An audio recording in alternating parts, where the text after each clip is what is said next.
Hey friends, what's going on? Coach Walt here. Welcome back to the show. Video number 72, a sale that just came in a few minutes ago. And like the one I shared last night with you guys, this is another one that you should always pick up if you find them out in the wild, cheap. And oftentimes they are cheap. Halloween costumes.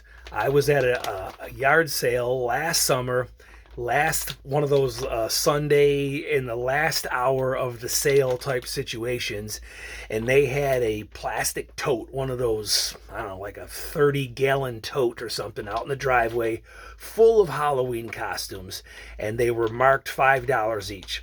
So the guy sees me kind of bending down, looking at the costumes. We're just, making small talk, nice weather we're having sort of stuff. And he says, we don't want to take any of this stuff back in the house, so we're open to offers. If you see anything you want, just throw something out there.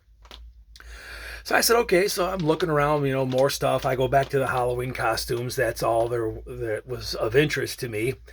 And there were probably 8 or 9 costumes in there. And of those 8 or 9, there was like one mask, just like a rubber mask with some hair and a big bushy mustache on there.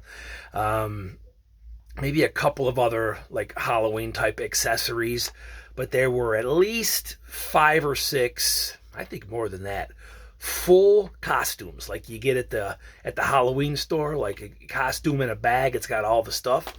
I sold one a couple of weeks ago, that little girl's like a witch type costume. Anyway, I've had this one up for $25 since then. Some of them sold real fast.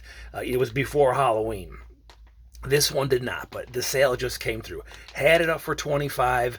I sent an offer, came through at $22.80. The person just bought and paid for it now.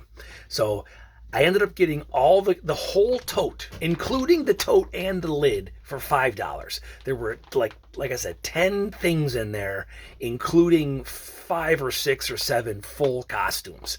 The first thing that sold paid for everything, and then everything else on top of that's just pure profit. And this one just came through this morning. It's a adult women's size Batgirl costume. It's got like all the pieces in there. So I think these are probably around like $40, $40 to $50 brand new at those costume stores. When maybe it's got the price on here. Maybe not. Anyways, $22.80 is a great deal for the buyer, and I'm into it for like less than $1, 50 cents. So if you can find these things out there and they're cheap enough, scoop them up. Of course, make sure all the pieces are there. Make sure it's not, torn and stuff. But Halloween costumes, anything holiday related, seasonal type stuff, that stuff sells. So to my buyer, where's my buyer? My buyer is in West Virginia. So I'll send them a message. If you see the video, please like it, subscribe to my channel, and we'll see you all next time.